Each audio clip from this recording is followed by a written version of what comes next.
A lot of you have asked about different sweeteners. We're always trying to find sweeteners to use on a low-carb diet.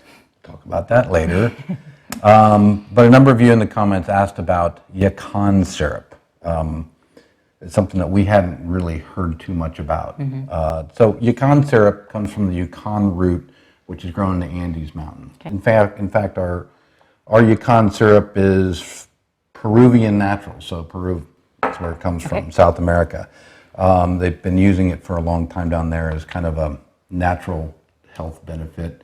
They've said that it works good with diabetes and kidney issues and digestive issues. Right. So it has some soluble fiber in it. Those are the fructans and also some inulin. That's what we get from onions and leeks and that kind of family. Right. But those types of fiber will make it past your digestive system into the lowest part of your digestive system where they feed that good gut bacteria. And when they do, they actually those bacteria will produce short chain fatty acids, which we've talked about before. They have a lot of benefits in combating obesity and the side effects of obesity. So right there off the bat, we're getting some good vibes from it.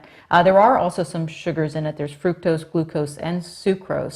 So it's not all non-digested. Some of it is digested, and that could influence your blood sugar. Right. It's about a third of the calories of sugar, just because 40 to 50% of it is the fructo-oligosaccharides, which are the fructans, and the rest of it is the sugar. Right. Yeah, and some other claims of benefits for this syrup is that it has an anti-hunger component because it's supposed to inhibit ghrelin, which is, if your belly's growling, it's ghrelin, right? That's your hunger hormone.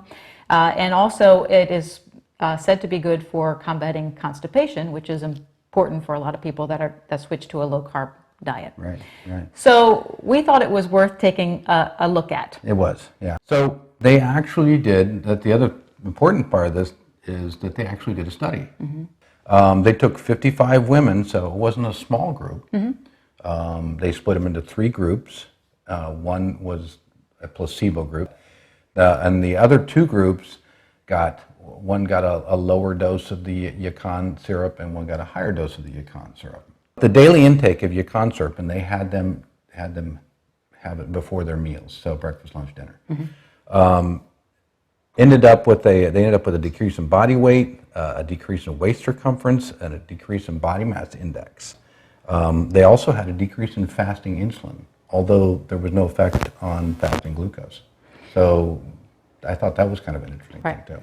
So and it wasn't insignificant weight loss. So the group that had the actual syrup had 33 pounds lost over, how long was the study? The pounds or kilograms? 33 pounds, about 15 kilograms, right? Over how 120 long? days. 120 days. That's pretty good. The placebo actually gained a little bit of weight. It was like 3 pounds, like a kilogram and a half or something like that. So it was pretty stunning results. And the study was very well put together. Right. So it was a double-blind, placebo-based study. That is a good design. So double-blind means that both the researchers giving the product and the people that are taking the product, they have no idea which group they're in. They don't know if they're placebo or they're the experimental. So that's a good design because you can't fudge it. Right. There's no bias there. Nobody knows. But here's the thing. So we got these great results in this study.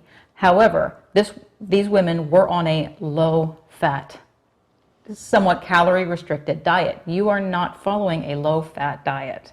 So we are always on the lookout, right, for a sweetener that benefits a ketogenic lifestyle or a low-carb lifestyle.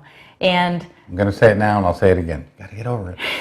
Well, so we decided to, in our normal fashion, go ahead and test our blood glucose and ketones after consuming Yacon syrup and see what happens. So here are the results. So Becky's ketones started at 0.9 at the 0 mark, and then 30 minutes later they're 0.9, 60 minutes later 0.9, 120 minutes later 0.8. So mine, I had the usual miserable ketone numbers in the started the day.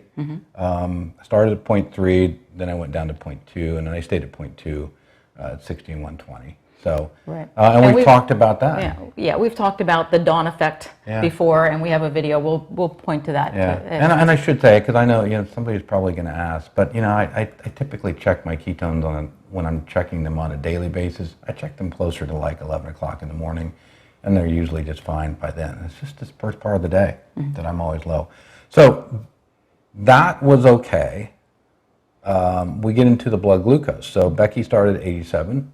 Went up to 99 at 30, was at 99 at 60, and then dropped a little bit to 86 at the 120 mark. So that was actually okay. Because I don't think at 99, number one, we're playing within a little bit of an plus minus error factor of our meter possibly within there. Right. So I'm going to say that that's a relatively insignificant climb, 12 points like that, and probably not enough to elicit much of an insulin response. Right. Now with black coffee alone, I did have a decrease in glucose. So did this hold my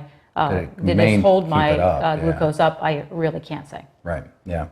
So my numbers, I started at 95, which is kind of a normal place for me to start in the morning, and then my 30-minute mark, I was at 128. Not an insignificant number. Right. That was a surprising jump up. Very surprising jump up. That is 33-point jump in half an hour.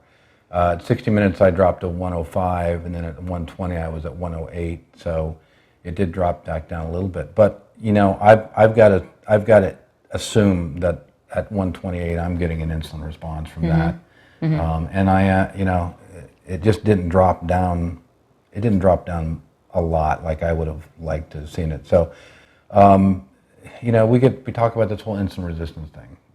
I don't know. I did get a drop from 30 minutes to 60 minutes. So maybe some of my insulin sensitivity is coming back, but man, this really bumped up my glucose. Yeah, and I would also add that the taste, when put in coffee, was really not that sweet. No, I didn't really taste anything in my coffee. Yeah. It did have that molasses type of a feel to it, and it also had maybe that quality or that extent of sweetness. So it wasn't like it wasn't super sweet. And at the end of the day, it is a sweetener, and it didn't have stellar results for me being on a low-carb diet. It didn't seem to have like terrible